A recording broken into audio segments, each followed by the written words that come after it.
Hi, வணக்கம் மக்களே. Senthilkumar from Kallakurichi. எல்லாம் சேஃபா இருக்கீங்கன்னு நினைக்கிறேன். இன்னைக்கு நான் பார்க்க போற current affairs newspaper analysis July 30, 2021, July 30, 2021.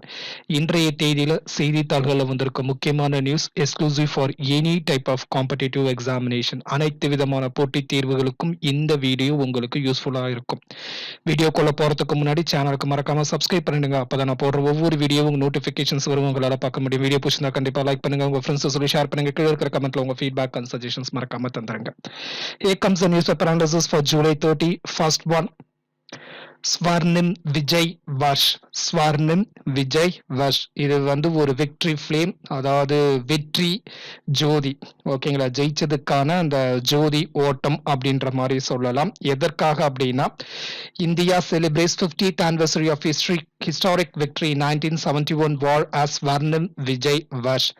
அதாவது 1971 இந்தியா பாகிஸ்தான் இடையே நடைபெற்ற போர் 50 ஆண்டுகள் நிறைவடைந்ததை வந்து இந்தியா வந்து ஸ்வர்ணிம் விஜய் வர்ஷ் என்ற தலைப்புல கொண்டாடிட்டு இருக்கிறாங்க. அதுக்கான விக்டரி ஃபிளேம் தான் இது. இந்த போர் 1971 இந்த போர் மூலமாக தான் அப்போதைய கிழக்கு பாகிஸ்தான் வங்கதேசம் என்ற புதிய நாடு உருவாக இந்தியா வந்து மிகப்பெரிய ஒரு ஹெல்ப் பண்ணது ஹிஸ்டரி. ஸோ அந்த ஹிஸ்டரியை ரிமெண்ட் பண்றதுக்காக அந்த சண்டை நடந்து 50 ஆண்டுகள் நிறைவடைந்து உள்ளது. ஸோ அதை செலிப்ரேட் பண்றதுக்காக விக்டரி ஃபிளேம் என்ற பெயர்ல இந்தியன் ஆர்மி வந்து ஸ்வர்ணிம் விஜய் வர்ஷ் அப்படின்ற டைட்டில் இந்தியா முழுக்க அந்த ஃபிளேமை கொண்டு போறாங்க. ஸோ இப்ப சென்னைக்கு வந்திருக்கிற இந்த ஃபிளேம் கப்பல் மூலமாக அந்தமான் நிக்கோபார் தீவுக்கு கொண்டு செல்லப்படுகிறது. ஓகேங்களா, சென்னைக்கு வந்திருக்கிற இந்த வெற்றி ஜோதி என்பது கப்பல் மூலமாக அந்தமான் நிக்கோபாருக்கு கொண்டு செல்லப்படுகிறது. அந்தமான் நிக்கோபார் தீவில் ஆகஸ்ட் 3ஆம் தேதியிலிருந்து 28ஆம் தேதி வரைக்கும் இந்த ஜோதி பொதுமக்களின் பார்வைக்கு இடையே பல்வேறு போட்டிகள் அந்த மாதிரி நடைபெற்று அங்க வைக்கப்படுது. அதுவும் ஆகஸ்ட் 15 இந்திய சுதந்திர தினத்துக்கு அன்னைக்கு அங்க இருக்கிற செல்லுலார் ஜெயில இந்த விக்டரி ஃபிளேம் பத்தி ஒரு பெரிய செமினார், ஒரு ஃபங்க்ஷன் மாதிரி இந்தியன் ஆர்மி ஏற்பாடு பண்ணியிருக்காங்க. Swarnim Vijay Varsh. Next for July 30, CATS recognition for the 14 tiger reserves in India. நேத்திக்கு வந்து சர்வதேச புலிகள் தினம். அதை முன்னிட்டு இந்தியாவில் 14 புலிகள் சரணாலயத்திற்கு வந்து சிறப்பாக செயல்படும் அப்படின்னு சொல்லிட்டு ஒரு அங்கீகாரம் கிடைத்துள்ளது. CATS conservation assured tiger standards, conservation assured tiger standards அப்படின்றது தான் அந்த CATS ஓட ஃபுல் ஃபார்ம். ஸோ 14 புலிகள் சரணாலயத்திற்கு வந்து இந்த அங்கீகாரம் கிடைத்துள்ளது. India's 14 tiger reserves get global CATS recognition for good tiger conservation. Conservation assured tiger standards has been agreed upon as accreditation tool by the global coalition of the tiger range countries and has been developed by tiger and protected area experts. So புலிகள் இருக்கும் நாடுகள்லாம் சேர்ந்து இந்த CATS recognition மதிப்பிடுறாங்க. So அந்த மதிப்பீடின்படி புலிகளை சிறந்து பராமரிப்பது, புலிகளை காப்பது, அது புலிகளுக்கு தேவையான அனைத்து விதமான மேம்பாடுகளையும் செய்வதற்காக எந்த புலிகள் சரணாலயங்கள் சிறப்பாக செயல்படுது அப்படின்னு சொல்லிட்டு அதுக்கு அங்கீகாரம் தரப்படும். அதுதான் CATS conservation assured and tiger standards. So இந்தியாவில் 14 புலிகள் சரணாலயத்திற்கு இந்த அங்கீகாரம் கிடைத்துள்ளது. அசாம் மாநிலத்தில் இருக்கிற 3 புலிகள் சரணாலயம் மானாஸ், காசிரங்கா மற்றும் ஓரங் புலிகள் சரணாலயத்திற்கும், மத்திய பிரதேசத்தில் இருக்க 3 புலிகள் சரணாலயம் சாத்புரா, கன்ஹா மற்றும் பன்னார் சரணாலயங்கள், மற்றும் மகாராஷ்டிராவில் இருக்கும் பெஞ்ச் புலிகள் சரணாலயம், பீகாரில் இருக்கும் வால்மீகி புலிகள் சரணாலயம், உத்தரப்பிரதேச மாநிலத்திற்கும் தூதுவா புலிகள் சரணாலயம், மேற்கு வங்க மாநிலத்திற்கும் சுந்தர்பன்ஸ் புலிகள் சரணாலயம், கேரளா மாநிலத்திற்கும் பரம்பிக்குளம் புலிகள் சரணாலயம், கர்நாடகா மாநிலத்திற்கும் பண்டிப்பூர் புலிகள் சரணாலயம் மற்றும் தமிழகத்தில் இருக்கும் முதுமலை மற்றும் ஆனமலை புலிகள் சரணாலயத்திற்கு இந்த அங்கீகாரம் கிடைத்துள்ளது. தமிழ்நாட்டிலிருந்து முதுமலை மற்றும் ஆனமலை புலிகள் சரணாலயத்திற்கு இந்த அங்கீகாரம் கிடைத்துள்ளது. கன்சர்வேஷன் அஷ்யூர்ட் டைகர் ஸ்டாண்டர்ட்ஸ் 14 புலிகள் சரணாலயத்திற்கு இந்த அங்கீகாரம் இந்தியாவில் கிடைத்துள்ளது. சோ புலிகள் சரணாலயம் இந்தியாவில் வந்து மொத்தம் 52 இருக்கு. தமிழ்நாட்டில் 5 புலிகள் சரணாலயம் இருக்கு. அதிகபட்சமான புலிகள் சரணாலயம் இந்தியாவில் மத்திய பிரதேச மாநிலத்தில் இருக்கிறது. Next for July 30, right to free speech. Right to free speech. உச்சநீதிமன்றத்தில் ஒரு வழக்கு வந்தது. The Supreme Court has held that lawmakers cannot indulge in criminal acts on the parliament or assembly floors and then take cover behind the right to free speech. உச்சநீதிமன்றம் என்ன கருத்து சொல்லியிருக்கிறாங்கன்னா, பாராளுமன்ற மற்றும் சட்டமன்ற உறுப்பினர்கள் அந்த அவையில இருக்கிறப்ப ஏதாவது கிரிமினல் ஆக்டிவிட்டீஸ்ல ஈடுபட்டுட்டு அதுக்கப்புறமேட்டுக்கு ரைட் டு ஃப்ரீ ஸ்பீச்ல நாங்க பண்ணணும் அப்படின்னு சொல்லிட்டு அதுல போய் நீங்க மறைஞ்சிக்க கூடாது அப்படின்னு சொல்லிட்டு கொஞ்சம் காட்டமாவே உச்சநீதிமன்றம் தீர்ப்பு சொல்லி இருக்கிறாங்க. The Supreme Court has held that lawmakers cannot indulge in criminal acts on the parliament or assembly floors and then take cover behind the right to free speech. Kerala government has appealed to withdraw the prosecution of the top left Democratic Front leaders accused of vandalism and wanton destruction of the public property on the assembly floor during a budget speech in the 2015. So case oda history enna கேரளாக்கு போது கேரளா சட்டமன்றத்துல 2015 நடைபெற்ற அந்த சட்டமன்றத்துல மைக்க புடிஞ்சு கீழே எரிஞ்சது, பெஞ்சை உடைச்சது, so இந்த மாதிரி அந்த சொத்து எல்லாம் சேதப்படுத்தியதுக்கு உச்சநீதிமன்றத்துல வழக்கு போச்சு. அப்ப அந்த வழக்கு விசாரிச்சப்ப அந்த எம்எல்ஏஸ் என்ன சொல்லியிருந்தாங்கன்னா, இது அசம்பிளி ஃப்ளோருக்குள்ள நடந்ததுனால உச்சநீதிமன்றம் கோர்ட்டோ ஏதும் தலையிடக்கூடாது அப்படின்ற மாதிரி, இது பிரிவிலேஜ், அசம்பிளியோட பிரிவிலேஜ்க்காக கீழே வருது அப்படின்னு சொன்னதுக்கு தான் உச்சநீதிமன்றம் நீங்க அதை ஒரு லா மேக்கர் இப்படியெல்லாம் எப்படி சொல்றதுன்னா கொலோக்கியலா சொன்ன கேவலமா நடந்துக்க கூடாதுன்ற மாதிரி கொஞ்சம் ரிஃபைன் பண்ணி உச்சநீதிமன்றம் சொல்லியிருக்காங்க. These leaders had claimed parliamentary privilege, arguing that the incident occurred inside the assembly hall. They claimed immunity from the criminal prosecution. Acts of vandalism cannot be said to be manifestations of the freedom of speech and be termed as the proceedings of the assembly. So இந்த மாதிரி சூறையாடுறது freedom of speech-ஓ இல்ல சட்டமன்றம் மற்றும் பாராளுமன்ற நிகழ்வுக்குள்ள இருக்குன்னு சொல்லி நீங்க தப்பிச்சுக்க கூடாது. The lawmakers should set an example for the public அப்படின்ற மாதிரி சொல்லியிருக்காங்க. இன்னும் தீர்ப்பு உச்சநீதிமன்றம் சொல்ல கேஸ ஒத்தி வச்சிருக்காங்க. சோ இப்ப பார்லிமெண்ட்ல பார்த்த அப்படின்னு பட்ஜெட் செஷன்ஸ்ல மான்சூன் கூட்டத்தொடர் நடந்து கொண்டிருக்கிறது. சோ பேப்பரை கீழ்ச்சி போடுறது. இன்னைக்கு மாநிலங்களவையில ஒரு எம்பி விசில் அடிச்சிருக்கிறார். ஓகேங்களா, ஒரு எம்பி விசில் அடிச்சதுனால மாநிலங்களவை தலைவர் the chair of the Rajya Sabha vice president of India mister Venkaiah Naidu கொஞ்சம் ஹார்ஷாவே சொல்லியிருக்கிறாங்க. The members should maintain the dignity of the hall அப்படின்னு சொல்லிட்டு போயிருக்கிறாரு. சோ இதுவும் அது கீழே தான் வரும் அப்படின்னு எதிர்பார்க்கலாம். Right to free of speech, அதாவது பாராளுமன்றம் மற்றும் சட்டமன்ற அவைக்குள்ள நடக்குவது நீங்க பிரிவிலேஜ் பார்லிமெண்ட்டுக்குள்ள நடக்குது, சட்டமன்றத்துக்குள்ள நடக்குது, பாராளுமன்றத்துக்குள்ள நடக்குதுன்னு சொல்லி தப்பிச்சுக்க முடியாது. அதே மாதிரி ரைட் டு ஃப்ரீ ஆஃப் ஸ்பீச்னு சொல்லியும் நீங்க தப்பிச்சுக்க முடியாது. You should not damage the public property அப்படின்ற மாதிரி உச்சநீதிமன்றம் கருத்து தெரிவிச்சிருக்கிறாங்க. Next for July 13 Nishta 2.0 NISHTHA 2.0 Prime Minister Mr. Narendra Modi launched Nishta 2.0. Full form for Nishta, National Initiative for School Heads and Teachers Holistic Advancement. National Initiative for School Heads and Teachers Holistic Advancement. It will provide training to teachers as per their needs and they will be able to give this suggestion to the department. இது பள்ளி ஆசிரியர்களுக்கு பயிற்சி அளிப்பது திட்டமாகும். அவங்களோட தேவைக்கு ஏற்ப இந்த பயிற்சி அளித்து மற்றும் அவர்களுடைய கருத்துக்களை வாங்கி அந்த துறை பள்ளி கல்வித்துறையை மேம்படுத்துவதற்கும் இது உதவி செய்யப்படும் திட்டம் தான் நிஷத்தா 2.0. நேற்றுக்கு நேஷனல் எஜுகேஷன் பாலிசி NEP 2020 நடைமுறைக்கு ஓராண்டு நிறைவடைந்த வேட்டி நேற்றைக்கு நாட்டு மக்களுக்கு பிரதமர் திரு நரேந்திர மோடி உரையாற்றணும். அதுலதான் இது பிரதமர் தெரிவிச்சார். நிஷத்தா 2.0. Next for July 30 AERA airport economic regulatory authority.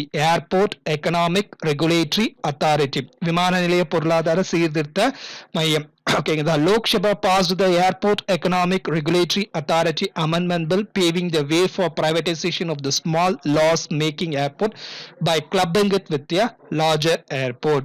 சிறிய விமான நிலையங்கள் ப்ராஃபிட் ஆகாம இருக்கிற சிறிய விமான நிலையங்களை பெரிய விமான நிலையங்களோட இணைக்கிறது தான் இந்த மசோதாவின் முக்கிய சார அம்சம். ஓகேங்களா, முக்கியமான அமெண்ட்மெண்ட் ப்ரொவிஷன் இந்த பில்லில் என்ன இருக்கு இந்த மசோதால அப்படின்னா, சிறிய விமான நிலையங்கள் ப்ராஃபிட் ஆகாம இருக்கிற சிறிய விமான நிலையங்களை அருகில் இருக்கிற பெரிய விமான நிலையம் கூட இணைக்கிறது தான் இந்த மசோதாவில் இருக்கிற முக்கிய அம்சம். The amendment bill was introduced by Civil Aviation Minister Mr. Scindia and passed amid in the lower house. It proposes to modify the definition of a major airport under the AERA Act 2008. 2008 நடைமுறைக்கு கொண்டு வரப்பட்ட AERA-வில் கூறப்பட்டுள்ள major airport முக்கிய விமான நிலையத்திற்கான டெஃபினிஷனை மாத்தியும் இந்த மசோதா நிறைவு செய்கிறது. So government has already decided to privatize airports at Amritsar, Varanasi, Bhubaneswar, Indore, Raipur and Tiruchirappalli. ஏற்கனவே இந்தியாவில் இருக்கிற 6 விமான நிலையங்கள் தமிழ்நாட்டிலிருந்து திருச்சி, சத்தீஸ்கர் ராய்ப்பூர், மத்திய பிரதேஷ் இண்டோர், ஒடிஷாவின் புவனேஸ்வர், உத்தரப்பிரதேசத்தின் வாரணாசி மற்றும் பஞ்சாபின் அமிர்த்சர் நகரத்தை பிரைவேட்டுக்கு தரத்துக்கு இந்தியன் கவர்மெண்ட் ஏற்கனவே முடிவு பண்ணியிருக்கிறாங்க. ஸோ அந்த ஏர்போர்ட்டுக்கு கீழே எந்தெந்த ஸ்மாலர் சிறிய விமான நிலையங்களை இணைக்கிறது என்பதை இதுவரைக்கும் கவர்மெண்ட் முடிவு செய்யல. But set to finalise smaller airports that can be paired with them for disinvestment. Major airport அப்படிங்கிறது டெஃபினிஷன் என்னன்னா, is the one airport which handles or designed to handle 3.5 million passengers annually. வருடத்திற்கு குறைந்தபட்சம் 3.5 million பயணிகள், 3.5 million பயணிகளை அந்த விமான நிலையம் கையாண்டு இருந்தா இந்தியாவில் அதுக்கு பேர் மேஜர் ஏர்போர்ட் முக்கிய விமான நிலையம் என்று கருதப்படுகிறது. Next for July 30, Inland Vessels Bill 2021. Inland Vessels Bill 2021 உள்நாட்டு கப்பல் போக்குவரத்து மசோதா 2021. The Inland Vessels Bill 2021 was passed in Lok Sabha. மக்களவையில் இந்த மசோதா நேற்றுக்கு தாக்கல் செய்யப்பட்டுள்ளது. It was introduced in the House by the Union Minister for the Port, Shipping and Waterways, Mr. Sarbananda Sonowal. அமைச்சர் சர்பானந்தா சோனோவால் இந்த மசோதாவை மக்களவையில் தாக்கல் செய்தார். The bill seeks to incorporate unified law for the country instead of separate rules framed by the states. இது நாம ஏற்கனவே பார்த்ததுதான். ஒவ்வொரு மாநிலத்திற்கும் தனித்தனி மாநில துறைமுகத்துக்கு தனித்தனி சிறிய ரக துறைமுகத்துக்கு தனித்தனியா இருக்கிற சட்டத்தை ரீப்ளேஸ் பண்ணி நாடு முழுக்கும் ஒரே சட்டத்தை கொண்டு வரதுக்காக தான் இந்த மசோதா. The bill seeks to incorporate unified law for the country instead of separate rules framed by the states. துறைமுகங்களை பொறுத்த வரைக்கும் 2 வகையாக பிரிக்கப்படுகிறது. Major port, minor port. Major port முழுக்க மத்திய அரசின் கீழ் கட்டுப்பாடில் அல்லது ஒன்றிய அரசின் கீழ் கட்டுப்பாடில் வருகிறது. மைனர் போர்ட் சிறிய ரக துறைமுகங்கள் அனைத்தும் மாநில அரசின் கட்டுப்பாடு கீழ் வருது. சிறிய ரக துறைமுகங்களுக்கான சட்ட வகுத்தங்கள் மாநில அரசை கையாண்டு கொண்டிருந்த நிலையில் இந்த புதிய மசோதா அதை முழுக்க இந்தியா முழுக்க ஒரே மாதிரியான சட்டத்தை கொண்டு வருவதுதான் உள்நாட்டு கப்பல் போக்குவரத்து 2021 மசோதாவின் மிக முக்கியமான அம்சமாக கருதப்படுகிறது. The registration certification under the new law will be considered valid all over the country and separate permissions from the state shall not be required. ஒவ்வொரு மாநிலத்துக்கும் ஒவ்வொரு ரெஜிஸ்ட்ரேஷன் ரெக்யர்மெண்ட் டாக்குமெண்ட் தேவைப்படாது இதுக்கு மேல அப்படின்றது தான் இதுல முக்கியமான அம்சமாக பார்க்கப்படுகிறது. The bill also provides for a central database for recording the details of the vessels and their crew on the electronic portal. ஒரு தனி டேட்டாபேஸை உருவாக்கி எந்தெந்த கப்பல் எங்கெங்க இருந்து கிளம்புது அப்படிங்கிறது ஃபுல் டீடைல்ஸை வச்சிருக்கிறதுக்கும் இந்த மசோதா வழிவகுக்க செய்கிறது. Next for July 30, Modi 70 million followers in Twitter. So Twitter இணையதளத்தில் 70 மில்லியன் பின்தொடர்பாளர்களை கொண்டிருக்கிறார் இந்திய பிரதமர் திரு Narendra Modi. So active politicians அதாவது active politicians across the world on the social media. He is the biggest one. இருக்கிற அரசியல்வாதிகளே ட்விட்டர்ல அதிகமான ஃபாலோயர்ஸ் உலக அளவுல மோடி தான் வச்சிருக்கிறாரு, பின்தொடர்பாளரா இருக்கிறாரு. So 70 million followers Indian prime minister mister Narendra மோடியோட ட்விட்டர் அக்கௌண்ட்டை ஃபாலோ பண்ணிட்டு இருக்கிறாங்க. வேர்ல்ட் லெவல்ல பார்த்தோம் அப்படின்னா former US president Obama leads the list with 129.8 million followers. ஆனா இப்ப பராக் ஒபாமா முன்னாள் அமெரிக்க குடியரசுத் தலைவர் என்பதனால he will not be an active politician. So former US President Barack Obama leads the list with 129.8 million followers. So இந்த list படி பார்த்தோம் அப்படின்னா அதிகமான ஃபாலோவர்ஸ் ட்விட்டர்ல கொண்டுள்ள அரசியல்வாதிகள் பட்டியல்ல நரேந்திர மோடி 11வது இடத்துல வராரு. ஆக்டிவ் பொலிட்டீஷியன்ஸ்ல வந்து ஃபாலோ பண்றதுல நரேந்திர மோடி ஃபர்ஸ்ட் பிளேஸ்ல இருக்கிறாரு. தற்போதைய அமெரிக்க அதிபராக இருக்கிற திரு ஜோ பைடன் அவர்களுக்கு 30 மில்லியன் ட்விட்டர் ஃபாலோவர்ஸ் இருக்கிறாங்க. மோடி வந்து குஜராத் மாநிலத்தின் முதல்வராக இருக்கும் போது ட்விட்டர்ல 2009 சேர்ந்தாரு. அதுல இருந்து he is active on social media and often engages with the people on the platforms. He follows over 2,300 people. Many of them are ordinary citizens. Next, for July 30, one-liners. National Tiger Conservation Authority (NTCA) felicitated some of the forest frontline workers as Bag Rakshas to recognize their outstanding contributions towards the protection of the tigers and forests. புலிகள் மற்றும் காடுகளை காப்பதற்காக வனவிலங்கு ஊழியர்களுக்கு வந்து national tiger conservation authority தேசிய புலிகள் காப்பக மையம் வந்து ஒரு பட்டம் வழங்கியிருக்குது. பக் ரக்ஷாஸ் அப்படின்னு சொல்லிட்டு, ஓகேங்களா, பக் ரக்ஷாஸ் அப்படின்னு கூறப்படுகிறது.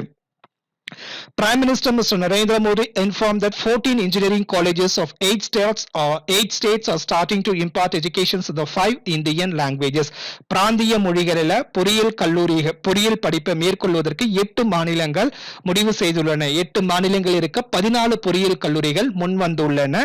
அந்த பிராந்திய மொழிகள் 5 பிராந்திய மொழிகள் ஹிந்தி, தமிழ், தெலுங்கு, மராத்தி மற்றும் வங்காள மொழிகள். ஹிந்தி, தமிழ், தெலுங்கு, மராத்தி மற்றும் வங்காள மொழிகள்ல 14 பொறியியல் கல்லூரிகள் 8 மாநிலங்களில் செயல்படுத்த போகிறன வரும் கல்வியாண்டிலிருந்து. சோ இதுக்கான ப்ரோக்ராம் வித்யா பிரவேஷ் ப்ரோக்ராம் என்று பெயரிடப்பட்டுள்ளது. Next one liners. SAFAL Structured Assessment for Analyzing Learning Levels. அதனுடைய full form Structured Assessment for Analyzing Learning Levels, a competency based assessment framework for grades 3, 5 and 8 in CBSE school. CBSE வகுப்புகள்ல 3ஆம் 5ஆம் மற்றும் 8ஆம் வகுப்பு மாணவர்களை assess பண்றதுக்கான சிஸ்டத்துக்கான பேரு சாஃபால் அப்படின்னு வைக்கப்பட்டுள்ளது. Structured Assessment for Analyzing Learning Levels. இந்த வித்யா பிரவேஷ் ப்ரோக்ராம் SAFAL இது ரெண்டுமே நேற்றுக்கு இந்திய பிரதமர் திரு Narendra Modi national education policy கொண்டு வந்து ஓராண்டு நினைவுபடுத்திய தினத்துக்காக சொல்லப்பட்ட நிகழ்வுகள் இது. Next, for July 30, playback singer Asha Bhonsle wins 2021 Maharashtra Bhushan Puraskar given by the Maharashtra government.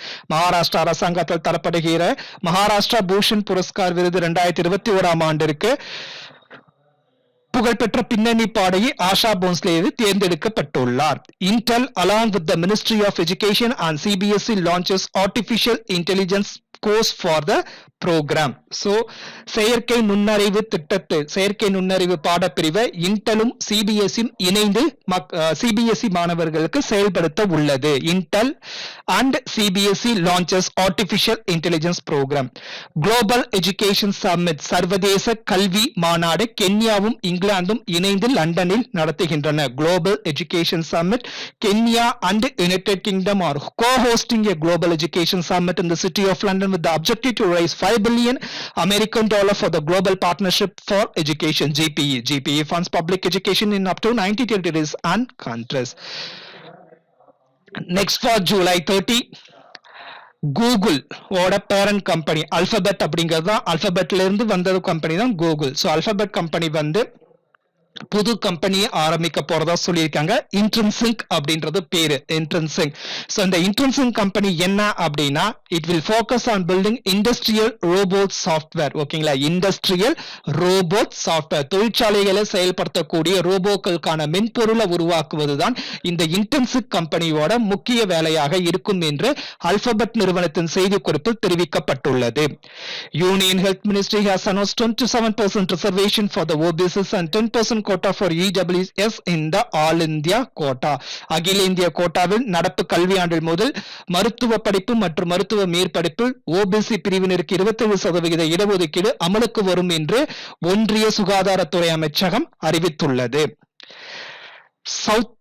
Southern bench of the national green tribunal, ஓகேங்களா, தேசிய பசுமை தீர்ப்பாணையத்தின் தெற்கு பிராந்திய பிரிவு வந்து உடுப்பி கர்நாடகா மாநிலத்தில் இருக்குது. உடுப்பி உடுப்பியோட நகராட்சி நிறுவனம் அதனுடைய எல்லாமே public works department, ports and fisheries department, minor irrigation department இது எல்லாமே உடுப்பில இருக்கு. 2 கோடி ரூபாய் ஃபைன் போட்டிருக்காங்க. எதற்காக அப்படின்னா அந்த உடுப்பி டிஸ்ட்ரிக்ட்ல இருக்கிற சீதா ரிவரை வந்து டேமேஜ் பண்ணதுக்காகவும் ரொம்ப பாழ்படுத்திட்டாங்க அந்த நதியை, அதுக்கான எந்த ஆக்ஷனும் எடுக்கலன்றதுக்காகவும் நேஷனல் கிரீன் ட்ரிபுனல் தேசிய பசுமை தீர்ப்பாணையத்தின் தெற்கு பிராந்திய பிரிவு சதர்ன் பெஞ்ச் வந்து அவங்களுக்கு ஃபைன் போட்டிருக்காங்க. 2 crore rupees ஃபைன் போட்டிருக்காங்க. With this, I'm coming to an end for July 30, 2021 current affairs newspaper analysis video. Video பிடிச்சிருந்தா கண்டிப்பா லைக் பண்ணுங்க, உங்க ஃப்ரெண்ட்ஸ் சொல்லி ஷேர் பண்ணுங்க. கீழே இருக்கிற கமெண்ட்ல உங்க ஃபீட்பேக் அண்ட் சஜஷன்ஸ் மறக்காம தந்துருங்க. சேனலுக்கு மறக்காம சப்ஸ்கிரைப் பண்ணுங்க, அப்பதான் நான் போடுற ஒவ்வொரு வீடியோவும் உங்க நோட்டிபிகேஷன்ஸ் வரும், உங்களால பார்க்க முடியும். Thank you for watching the video and be safe.